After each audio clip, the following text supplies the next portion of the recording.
ఏమైందిరా? ఏమోరా.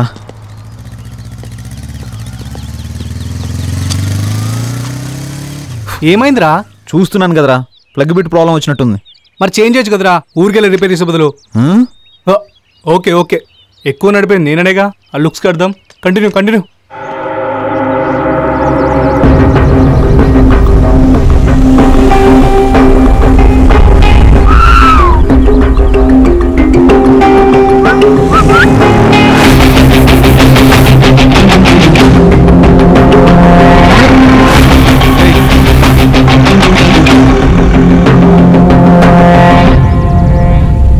వదిలేరా.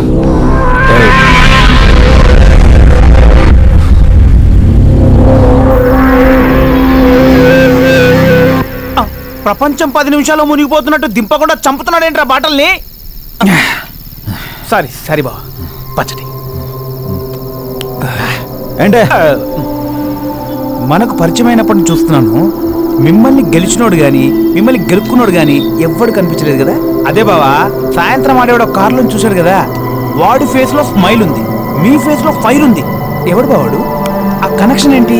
ఆ కనెక్షన్ ఇప్పటిది కాదురా, ఆలోచించుకునేటప్పటిది.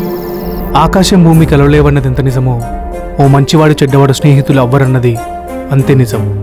అమాయకపు అనాథనైన నాకు వెన్ను తట్టి నాలో ధైర్యాన్ని నింపినవాడు నా క్లోజ్ ఫ్రెండ్ లక్కీ. అలాంటి మా ఇద్దరికి ఇంకొక అనాథ ఫ్రెండ్ అయ్యాడు, వాడే విరాట్. వాడిపైన మేము ప్రేమ పెంచుకుంటున్న రోజుల్లో విరాట్ వేషం బయటపడిన క్షణాలు అవి. 7th final exams. నేను విరాట్ ఎగ్జామ్ రాయడానికి వెళ్తున్నప్పుడు విరాట్ పెన్ను మర్చిపోయానంటే తీసుకొని రావడానికి నేను లోపలికి వెళ్ళాను. లోపల లక్కీ, బయట లాక్ వేశారు. ఎలాగోలా బయటకు వచ్చి ఎగ్జామ్స్ రాసి పాస్ అయిపోయామనుకోండి.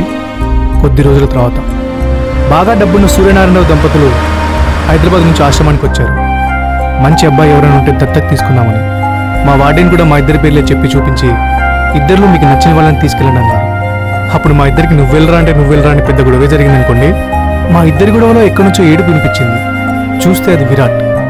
వార్డెన్ మా ఇద్దరి దగ్గరికి వచ్చి, మీ ఇద్దరు వాళ్ళకి బాగా నచ్చారంట, ఎవరు వెళ్తారో మమ్మల్ని డిసైడ్ చేసుకోమంటే, మమ్మల్ని కాదు అమాయకుడైన విరాట్ని పంపించండి, మేము ఎలాగోలో బతికేయగలమని వార్డెన్ని సూర్యనారాయణ దంపతుల్ని ఒప్పించి వాళ్ళతో విరాట్ని పంపించాం.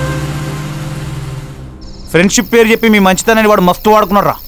వాడిప్పుడు అనుభవిస్తున్న పొజిషన్ మీ దగ్గర నుంచి కొట్టేసిందన్నమాట.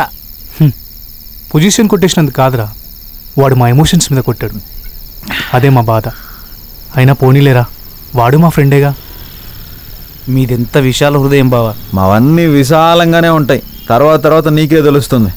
ముందా సొల్లాపి పెగ్గు కట్ చేయి.